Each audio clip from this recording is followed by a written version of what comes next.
آج پاکستان ایک ایسے موڑ پہ کھڑا ہے کہ جہاں ایک سویلین شخص نے پاکستان میں آئینی بغاوت کی ہے، اور اگر اس سلسلے کو ہماری سپریم کورٹ نے فیصلہ کن انداز میں نوٹس نہ لیا تو پاکستان کا آئین بے معنی ہو جائے گا۔ اگر آج عمران نیازی کی اس آئین شکنی کے اوپر کوئی مضبوط قدم نہ اٹھایا، سپریم کورٹ نے فیصلہ کن قدم نہ اٹھایا، تو اس بات کا خدشہ ہے کہ پاکستان کے آئین میں وہ چور دروازے کھل جائیں گے جس سے آنے والے وقت میں ہر حکمران ہٹلر کی طرح کا ڈکٹیٹر بن جائے گا۔ آرٹیکل 95 اور آرٹیکل 5 کو جس طریقے سے پیروں تلے روندا گیا ہے، اس کی کوئی مثال نہیں ملتی۔ میں سمجھتا ہوں کہ یہ شخص جو کہتا تھا کہ میں آخری گیند تک مقابلہ کروں گا، اپنی شکست دیکھ کے وکٹیں اکھاڑ کے میدان سے بھاگ گیا ہے۔ لیکن ہم نہ صرف اس سے وکٹیں برآمد کریں گے بلکہ اس کو ایسی مثالی سزا دلائیں گے کہ یہ آئین شکنی کا مجرم قانون سے اور پاکستانی عوام کے غیظ و غضب سے نہیں بچ سکے گا۔ آج پاکستان کی سفارتکاری داؤ پہ لگ چکی ہے۔ پاکستان کی معاشی سفارتکاری، اکنامک ڈپلومیسی داؤ پہ لگ چکی ہے۔ پاکستان کے مفادات کو اس شخص نے صرف اپنے اقتدار کو بچانے کے لیے داؤ پہ لگا دیا ہے۔ کسی ملک کی خود مختاری اور سلامتی کا دار و مدار اس کی اکنامک سیکیورٹی پر ہوتا ہے۔ اگر اکنامک سیکیورٹی تباہ ہو جائے تو فوج، میزائل، جہاز اس ملک کے بے اثر ہو جاتے ہیں۔ عمران نیازی نے پاکستان کی اکنامک سیکیورٹی داؤ پر لگا دی ہے۔ پاکستان کی اکنامک سیکیورٹی کے 4 پلرز تھے: ہمارے چین کے ساتھ تعلقات، ہمارے یورپین یونین ممالک کے ساتھ تعلقات، ہمارے امریکہ کے ساتھ تعلقات اور ہمارے خلیجی ممالک کے ساتھ تعلقات۔ عمران نیازی نے ان 4 ستونوں کو گرا دیا ہے۔ سب سے پہلے اس نے چین کے اوپر حملہ کیا اور چین پر گھٹیا بیہودہ الزامات لگا کر سی پیک کو رول بیک کیا اور سی پیک کو تباہ کیا۔ عمران نیازی کے 4 سالوں میں سی پیک کے اندر $1 کا نیا منصوبہ نہیں آ سکا، جبکہ ہمارے دور میں 29 ارب ڈالر کے منصوبے ہم نے گراؤنڈ پہ لا کر کھڑے کیے اور سی پیک کو ایک حقیقت بنایا۔ اگر سی پیک کو عمران نیازی تباہ نہ کرتا، آج 9 اکنامک زونز کے اندر لاکھوں نوجوانوں کو روزگار مل رہا ہوتا اور پاکستان میں اربوں ڈالر کی فارن انویسٹمنٹ چائنا سے آ چکی ہوتی۔ تو چائنا کو ایلینیٹ کر دیا۔ اس کے بعد یورپین یونین جس نے پاکستان کو GSP+ دیا، جس سے پاکستان کی برآمدات بڑھانے میں مدد ملی، عمران نیازی نے یورپین یونین کے تمام ممالک کو جلسے کے اندر تڑیاں لگا کے، باتیں سنا کے پاکستان اور یورپین یونین کے تعلقات کو بھی داؤ پہ لگا دیا۔ یہی عمران نیازی ہے جو کل تک فرانس کے سفیر کے نکالنے کے مسئلے پہ درس دیتا تھا کہ ہمیں بڑا پریگمیٹک ہونا چاہیے، ہمیں اپنی معاشی حقیقتوں کے پیش نظر اپنی پالیسیاں بنانی چاہیے، ہم یورپین یونین ممالک کو ناراض کرنا افورڈ نہیں کر سکتے۔ اسی عمران نیازی نے اپنی کرسی کے کھیل میں، اپنے ذاتی مفاد کے اندر یورپین یونین کو بھی اسی طرح مخاطب کیا جیسے اپنے مخالفین کو وہ بے عزت کرتا تھا، اور آج پاکستان اور EU کے تعلقات بھی داؤ پہ لگا دیے۔ تیسرا پاکستان کا اسٹریٹجک اکنامک پارٹنر امریکہ ہے۔ امریکہ کے ساتھ پاکستان کی ریلیشن شپ ایکسپورٹس کی سب سے بڑی منڈی ہے. ہمیں امریکہ سے ٹیکنالوجی چاہیے, ہمیں امریکہ کی یونیورسٹیوں تک رسائی چاہیے. چین نے بھی جو ترقی کی, اس نے امریکہ کی یونیورسٹیوں میں لاکھوں اپنے نوجوانوں کو بھیج کے اپنی ترقی کے لیے بنیاد فراہم کی. اور عمران نیازی نے پاکستان اور امریکہ کے تعلقات کو بھی داؤ پر لگا دیا اور یہ پرواہ نہیں کی کہ اس کے پاکستان کے مستقبل پہ کیا اثرات ہوں گے. چوتھا پاکستان کا ستون خلیجی ممالک ہیں. وہ خلیجی ممالک کہ جہاں سے ہمیں ریمیٹنسز بھی آتے ہیں, اور وہ سعودی عرب کہ جس نے ہمیشہ پاکستان کی آڑے وقتوں میں, مشکل وقتوں میں مدد بھی کی ہے اور پاکستان کے ساتھ کھڑا ہوا ہے. آج اس برادر دوست ملک کے ساتھ بھی تعلقات کو عمران نیازی کی وجہ سے سرد میری کا شکار ہونا پڑا. اس ملک سے جو تحفہ ملا اس کو مارکیٹ میں جا کے بیچ دیا. کیا عزت رہ گئی پاکستان کی. اور جیسے میں نے آپ سے کہا کہ اب تازہ جو سکینڈل ہے جس میں امریکہ کے ساتھ عمران نیازی نے ایک سازش تھیوری کو گھڑا ہے, ہم سب پاکستان کی خود مختاری پہ یقین رکھتے ہیں, لیکن پاکستان کی خود مختاری تب حقیقت بنے گی جب ہماری معیشت مضبوط ہوگی, جب ہمارے ملک کے اندر ٹیکنالوجی آئے گی. جیسے میں نے آپ سے کہا کہ چین جیسے ملک نے بھی امریکہ سے ٹیکنالوجی حاصل کی, اپنے نوجوانوں کو امریکہ کی یونیورسٹیوں میں بھیجا. وہ ہزاروں لاکھوں چینی جب واپس آئے تو انہوں نے چین کو کھڑا کیا. ہم نے پاکستان امریکہ نالج کوریڈور کا منصوبہ شروع کیا تھا, جیسے کہ چائنا پاکستان اکنامک کوریڈور کا منصوبہ تھا. پاک یو ایس نالج کوریڈور میں 1000 پی ایچ ڈیز ہر سال سائنس اور ٹیکنالوجی میں 10 سالوں کے لیے 10,000 پی ایچ ڈیز تیار ہونے تھے. ہر چیز کو اپنی ذاتی سیاست کی بھینٹ چڑھا کے عمران نیازی نے کون سی خدمت کی ہے. اور جو مراسلہ جس کے اوپر سارا سکینڈل بنایا ہے وہ معمول کا مراسلہ ہے جو پاکستان کا ہر سفیر ہر ملک سے باقاعدگی کے ساتھ پاکستان کی وزارتی خارجہ کو بھیجتا ہے.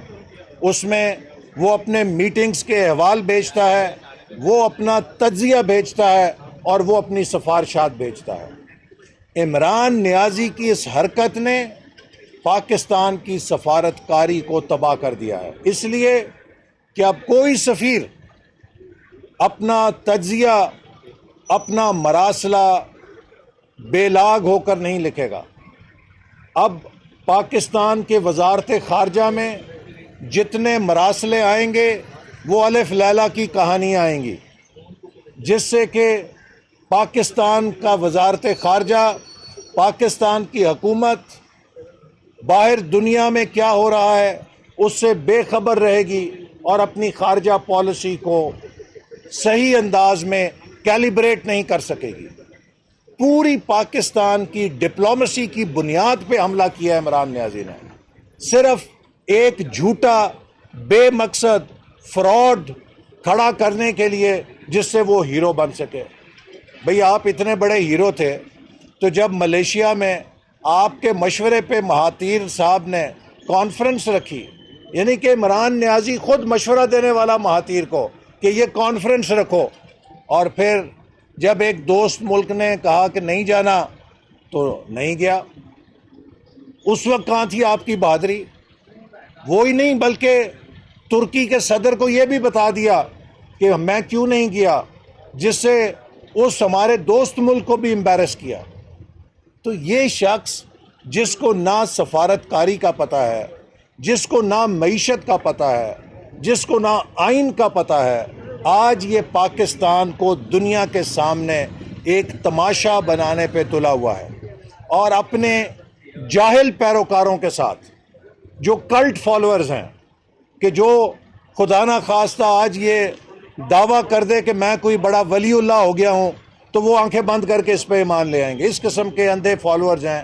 ان کو 4-10 کو سڑکوں پہ لا کے جو یہ دنیا میں پیغام بھیج رہا ہے کہ پاکستان کس قسم کا ملک ہے. میں سمجھتا ہوں کہ آج ہم سب کا فرض ہے کہ ہم پاکستان کے آئین کے ساتھ کھڑے ہوں. چونکہ کسی ملک کا آئین اگر گر جائے تو اس ملک کی بنیاد گر جاتی ہے.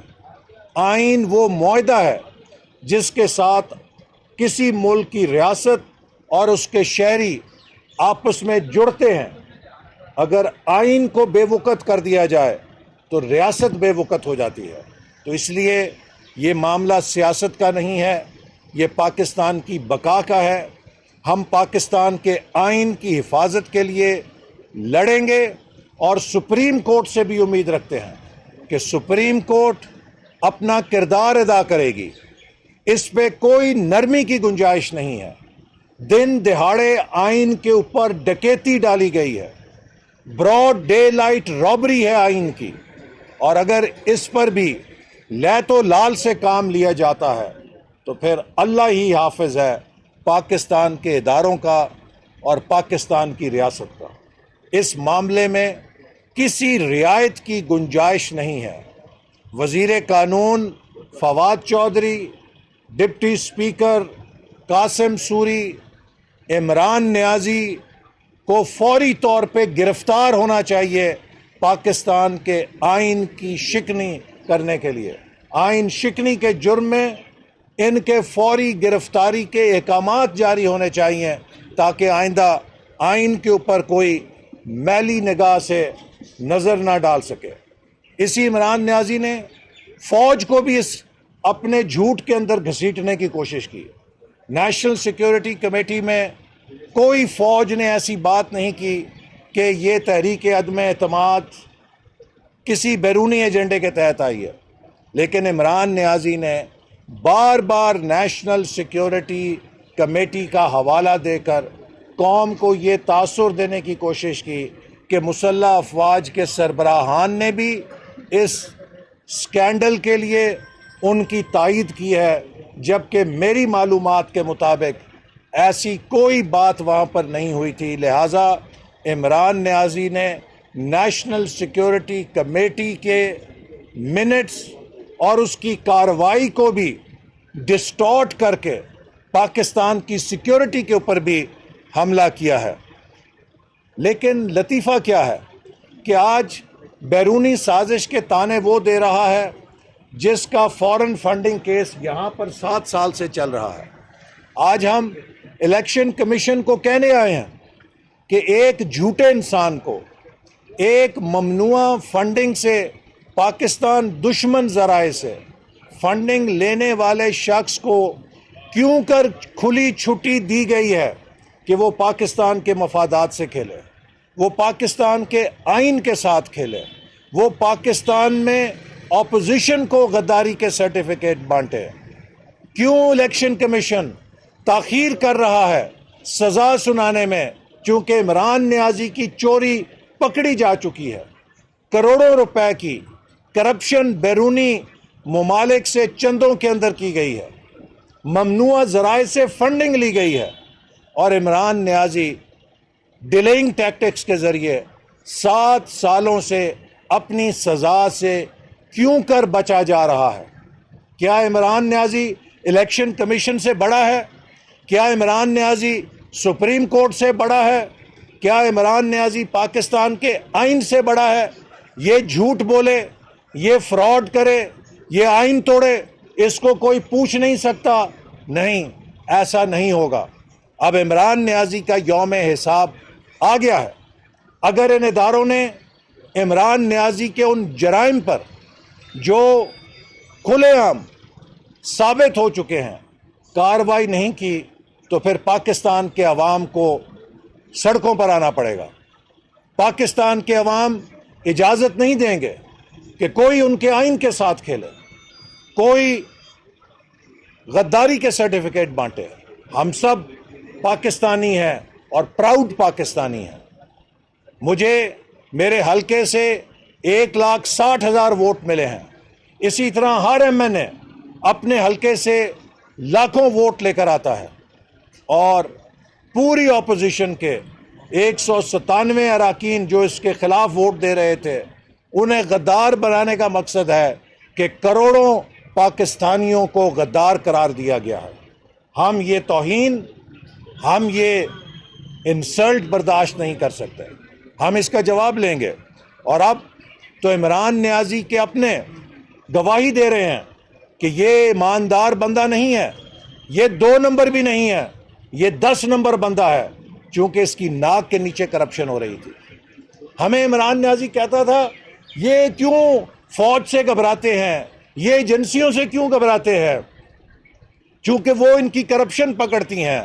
اب ہمیں پتہ چلا، اب گواہی ملی، علیم خان کی گواہی ملی کہ اس نے D G I S I Asim Munir کو اس لیے برطرف کیا، عہدے سے ہٹا دیا تھا، چونکہ انہوں نے اس کے ناک کے نیچے ہونے والی کرپشن سے انہیں اطلاع دی تھی۔ جب عمران نیازی کو ہمارے قومی سیکیورٹی کے ادارے نے ان کی ناک کے نیچے ہونے والی کرپشن سے آگاہ کیا تو ناراض ہو کے ڈی جی آئی ایس آئی کا تبادلہ کر دیا۔ یعنی کہ وہ شخص جو دوسروں کو تانے دیتا تھا، پتہ چلا کہ اپنے سیکیورٹی اداروں کی طرف سے کرپشن کی رپورٹ ملنے پر اس کے سربراہوں کو تبدیل کر دیتا ہے۔ تو یہ اس کا اپنا حال ہے کہ یہ 2 نمبر نہیں ہے، 10 نمبر انسان ہے کہ جس نے ہر طرف سے کرپشن کی ہے۔ لہٰذا ایشو یہ نہیں ہے کہ کیا پاکستان کی خود مختاری داؤ پہ ہے، ہم سب پاکستان کے محافظ ہیں۔ ہم میں سے ہر شخص پاکستان کی آزادی کے لیے، پاکستان کی خود مختاری کے لیے اپنی گردن کٹانے والا ہے۔ پاکستان کی خود مختاری کو خطرہ نہیں ہے، پاکستان کے مستقبل کو عمران نیازی کے ہاتھوں خطرہ ہے۔ اصل ایشو 1 کروڑ نوکریاں ہیں۔ عمران نیازی نہیں چاہتا کہ قوم اس سے پوچھے کہ 1 کروڑ نوکریاں کہاں گئیں، یہ نہیں چاہتا کہ اس سے پوچھا جائے 50 لاکھ گھر کہاں گئے، یہ نہیں چاہتا کہ اس سے پوچھا جائے کہ مہنگائی کیوں اتنی عوام پہ توڑی ہے، یہ نہیں چاہتا کہ عوام اس سے اس کرپشن کا حساب مانگے جس کی گواہی خود اب عمران نیازی کے اپنے لوگ دے رہے ہیں۔ گورنر سرور نے کیا کہا ہے، علیم خان نے کیا کہا ہے، وہ مسلم لیگ نون کے لوگ تو نہیں ہیں، وہ تو تمہارے گھر کے لوگ ہیں جو تمہارے خلاف کرپشن کی اب گواہیاں دے رہے ہیں۔ اس کرپشن سے منہ چھپانے کے لیے، مہنگائی سے منہ چھپانے کے لیے، ان جھوٹے وعدوں سے منہ چھپانے کے لیے اب کبھی امر بالمعروف کا نقاب لگا لیتے ہو، کبھی قومی خود مختاری کا نقاب لگا لیتے ہو۔ ان نقابوں کے پیچھے نہیں چھپ سکو گے۔ قوم تم سے یہ جو تم نے آخری وار آئین کے اوپر کیا ہے اس کا حساب لے گی اور معاف نہیں کرے گی۔ اور ہم سپریم کورٹ سے بھی امید کرتے ہیں کہ سپریم کورٹ اس معاملے میں کسی نظریہ ضرورت کا اعادہ نہیں کرے گی۔ پاکستانی قوم نظریہ ضرورت کو دفن کر چکی ہے، اور اس نظریہ ضرورت کو دوبارہ ایجاد کرنا بھی پاکستان کے آئین سے غداری ہوگا۔ اور میں امید کرتا ہوں کہ سپریم کورٹ ایسا فیصلہ دے گی کہ جس کے بعد پاکستان کے آئین کے ساتھ کوئی مستقبل میں مذاق کرنے کا سوچ بھی نہیں سکے گا۔ بہت شکریہ، تھینک یو۔